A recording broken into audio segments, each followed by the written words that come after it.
Good morning everyone, this is Arab Kansal and स्वागत है आपका daily news analysis for beginners series के आज के सेशन में। इस सीरीज में हम इकोनॉमिक टाइम्स की हर न्यूज़ को with concepts, past story and in depth explanation cover करते हैं। तो ये सीरीज बिगनर्स के लिए बिल्कुल एप्ट है जो अपनी न्यूज़पेपर रीडिंग हैबिट को बिल्ड कर रहे हैं और economic times as newspaper select कर रहे हैं। तो फर्स्ट न्यूज़ से स्टार्ट करेंगे। Centre's vaccine spend could rise to 50,000 crore. तो ये बेसिकली वैक्सीन की सप्लाई से रिलेटेड न्यूज़ है। इसके अंदर सेंटर ने अपना बजट प्रपोजल दिया है कि 50,000 करोड़ वो स्पेंड करेगा बजट बेसिकली वैक्सीन के ऊपर। तो इसके अंदर एक छोटा सा कॉन्सेप्ट हिडन है। इसके अंदर सेंट्रल प्रोक्योरमेंट की जो स्कीम है जिसकी हमने कल बात की थी वो जो है कल पहले हम डिस्कस करते हैं, फिर मैं आपको बताता हूँ आगे की न्यूज़। तो इसके अंदर ये बेसिकली प्रोविजन है कि 75% of the total vaccine produce acquire करेगा सेंटर, और दूसरा जो 25% बच गया वो अक्वायर कर सकते हैं प्राइवेट। बेसिकली इसके अंदर दो चीज़ें हैं, प्राइवेट हॉस्पिटल्स, दूसरा प्राइवेट वैक्सीनेशन सेंटर्स। तो ये जो प्राइवेट जो पूरा मतलब सेक्टर है ये एक्वायर कर सकता है 25%। इसके अंदर अब जो न्यूज़ है वो ये है कि सेंटर ने सेट कर दिया कोटा कि प्राइवेट में से हर जो हॉस्पिटल है वो कितना वैक्स कोटा वी क्यू ले सकता है। यहाँ पे जो सेकंड न्यूज़ के अंदर है वैक्स कोटा ये सेट कर दिया है प्राइवेट हॉस्पिटल्स के लिए कि कितना वैक्सीन जो है सिलेक्ट ले सकते हैं 25% टोटल के अंदर से। अब इसके बाद सेंटर जो 75% वैक्सीन प्रोक्योर करेगा इसके बाद वो अलॉट करेगा स्टेट्स को, यानी कि जैसे हरियाणा, महाराष्ट्र, अलग अलग कोटाज बनेंगे और हर स्टेट को जो है वैक्सीन का एक स्पेसिफिक अमाउंट अलॉट हो जाएगा। इसके बाद हम डिस्कस करें सेकंड न्यूज़ जिससे कनेक्टेड है, और इसके अंदर जो है डिटेल दी है 440 मिलियन डोजेस सेंटर ने ऑर्डर किए हैं, और ये ऑर्डर प्लेस हुआ है serum institute of India and Bharat biotech के साथ। और इस ऑर्डर के लिए 30% जो है एडवांस पेमेंट हो चुकी है। यहाँ पे मैं आपको बताऊँ 30% of the advance for procurement has been released, यानी कि 30% ऑफ जो पेमेंट है वो हो चुकी है। इसके साथ ही साथ ये जो 440 मिलियन डोजेज हैं इसके अंदर थोड़ी डिटेल भी दी हुई है कि 250 मिलियन कोविशील्ड है और 190 मिलियन कोवैक्सीन है। इसके साथ 330 मिलियन यानी कि अप्रोक्सीमेटली 75% जो है अक्वायर करेगा सेंटर, वही जो ऊपर वाला फिगर्स थी वही उसी प्रपोर्शन में।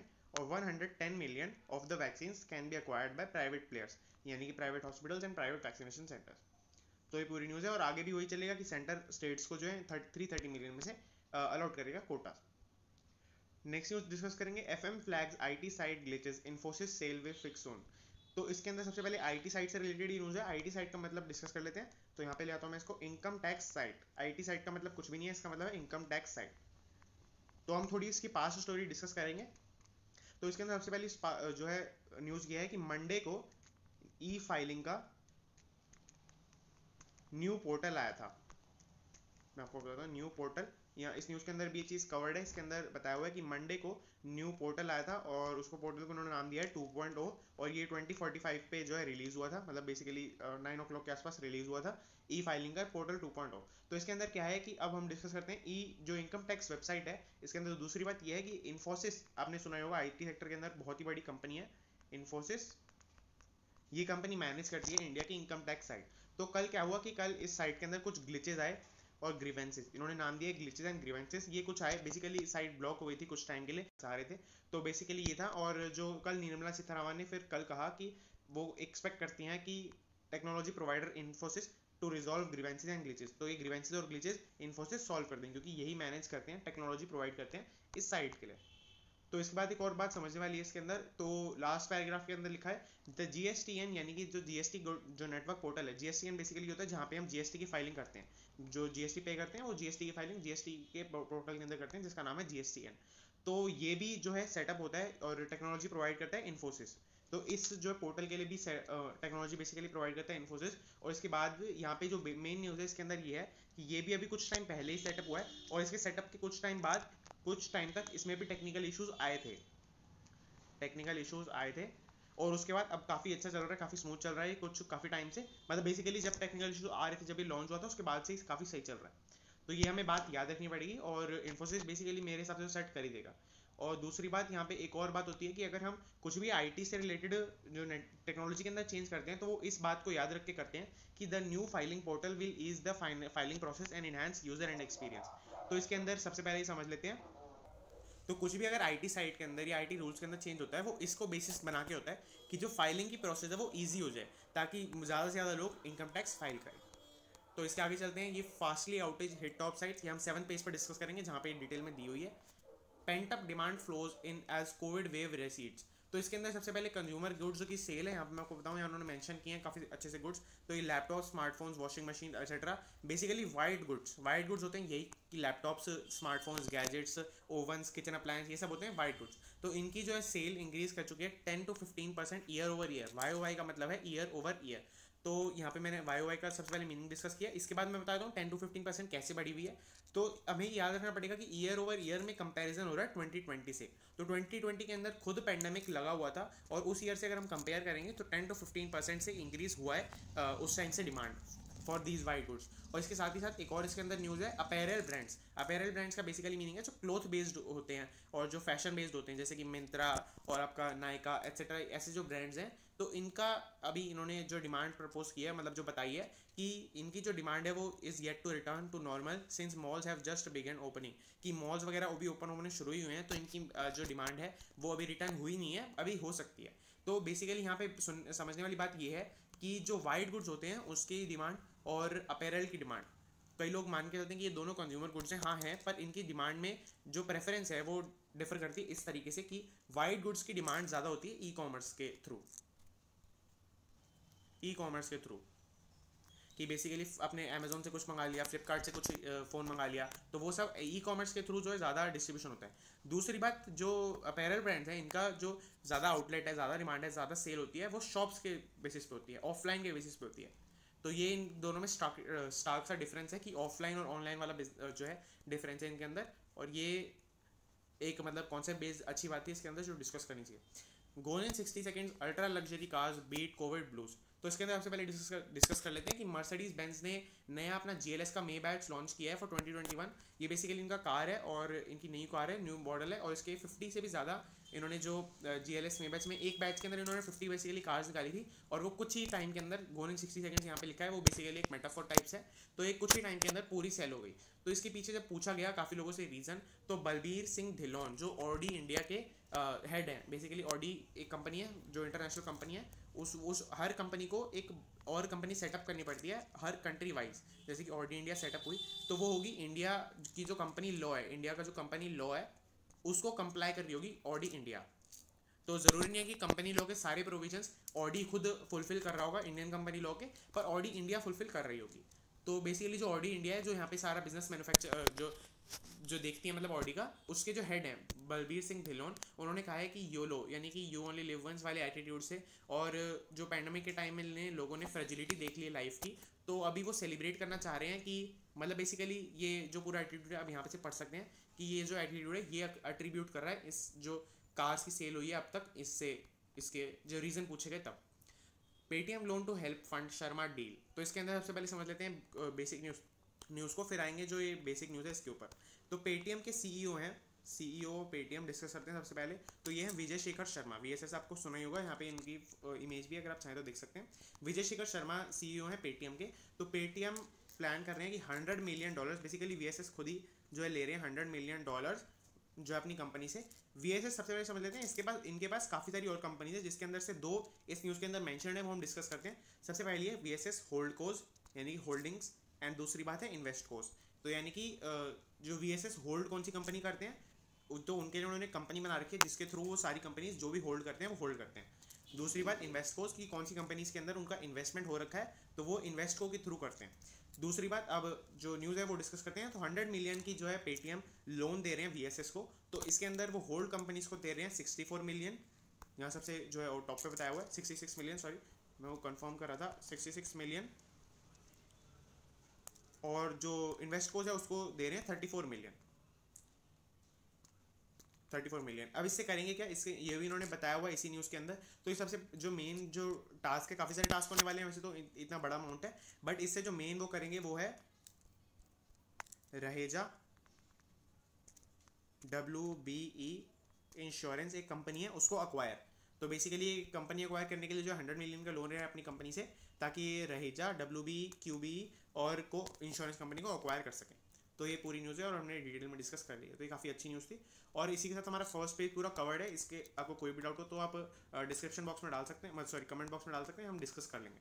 इसके बाद प्योर पॉलिटिक्स के 2 जो है पेजेस आते हैं। मैंने आपको कल भी बताया था कि इसके अंदर कॉन्सेप्ट बेस्ड न्यूज़ नहीं होती है, इसलिए हम ये डिस्कस नहीं करते हैं। तो आगे चलते हैं, कंपनीज परस्यू ऑफ प्रॉफिट पूरा डिस्कस करते हैं, पर आज के इसके अंदर बेसिक न्यूज़ है। और एक जो अच्छी न्यूज़ है वो डिस्कस कर लेते हैं। Junk food companies global food companies junk old veg plan portfolio healthier India portfolio. तो इसके अंदर बेसिकली ये है कि जैसे जो कंपनी यहाँ पे इन्होंने मेंशन किया है, Unilever, Nestle, McD and McCann and others, इनके ऊपर जो है काफ़ी ज़्यादा स्क्रूटनी हो रही थी। स्क्रूटनी मतलब इनके ऊपर रेड्स वगैरह पड़ रही थी, इंस्पेक्शन हो रहा था बार बार कि काफ़ी ज़्यादा अनहेल्दी और जंक फूड सेल कर रहे हैं इंडिया के अंदर। तो ये बात ट्रू भी है। और इसके साथ ही साथ अब ये प्लान कर रहे हैं कि एक हेल्दियर जो है मेन्यू लेके आएंगे अपने, जैसे नेस्ले हो गया, मैकडी हो गया, ये अपना हेल्दियर मेन्यू लेके आएंगे इंडिया में सेल करने के लिए, इंडिया पोर्टफोलियो बनाने के लिए, ताकि इनका जो ग्रोइंग कंसर्न है वो कम हो सके, पहली बात तो। और दूसरी बात, जो इंडिया के अंदर इमेज है इनकी वो डाउन होती है, सीधी सी बात है।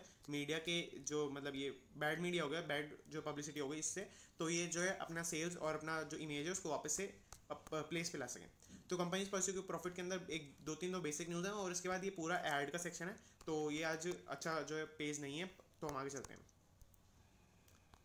तो इसके अंदर चलते हैं, इसमें amid Covaxin shortfall states scramble to ration vaccine supply. तो वैक्सीन सप्लाई से रिलेटेड ये न्यूज़ है कि जो कोवैक्सीन है उसको शॉर्टफॉल हो रही है, उसकी जो डिमांड है वो ज़्यादा हो रही है। और ये आगे आप चाहें तो पढ़ सकते हैं, ये बेसिक न्यूज़ है वैसे तो। ईटी मार्केट का सेक्शन बहुत अच्छा होता है, ये हम पूरा डिस्कस करते हैं। और अगर आपको फाइनेंस से रिलेटेड, फाइनेंशियल मार्केट से रिलेटेड अपनी अंडरस्टैंडिंग को डेवलप करना है तो आपको ये पढ़ना चाहिए।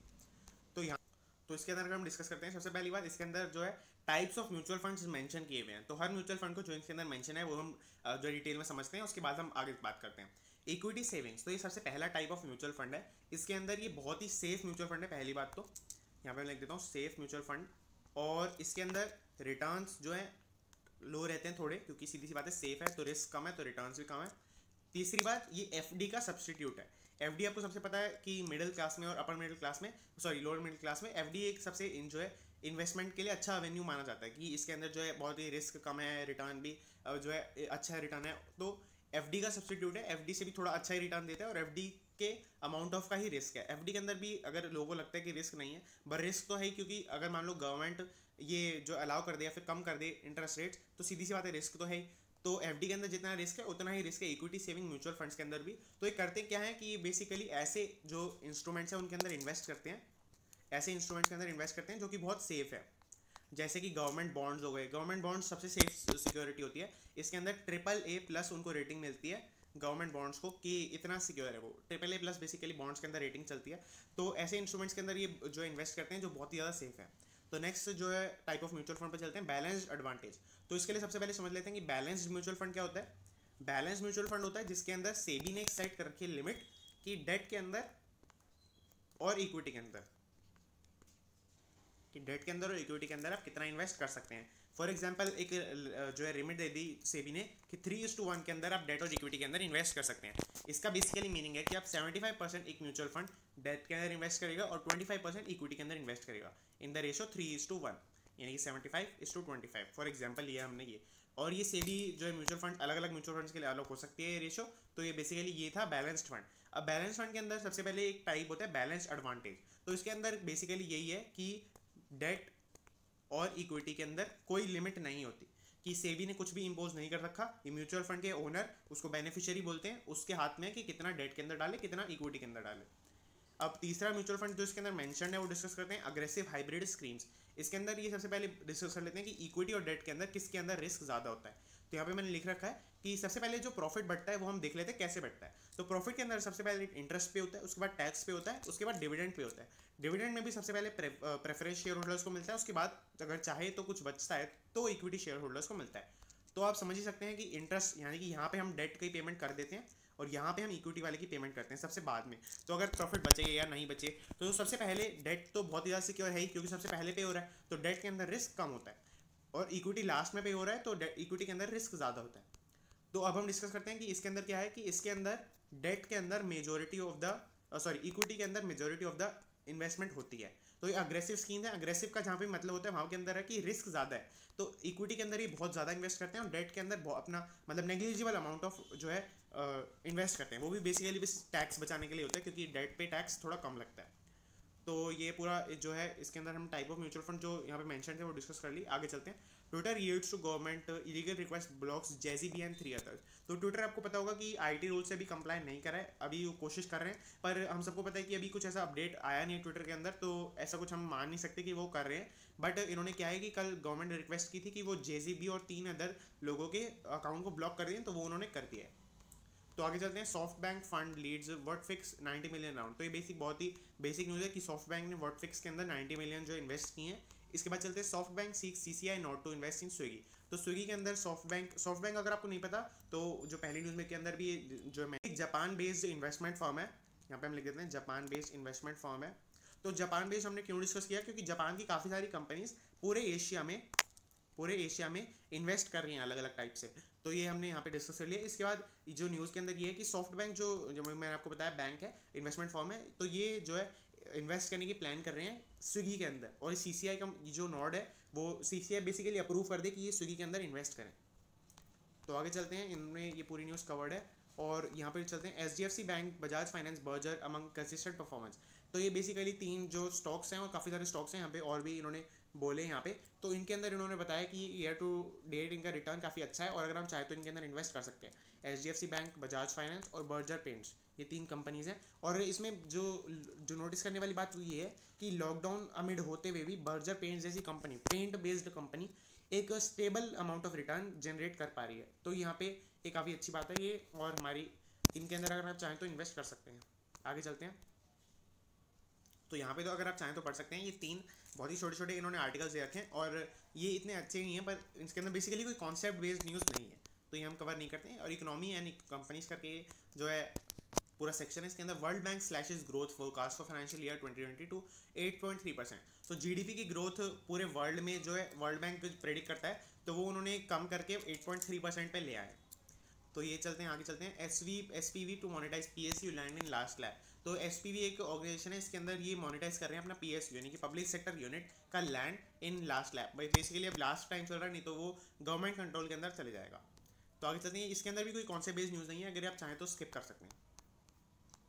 और इसके आगे जो है स्पेस बेस्ड न्यूज़ है कि जैसे satellite players oppose proposal to share 28 gigahertz band with टेलीकोज।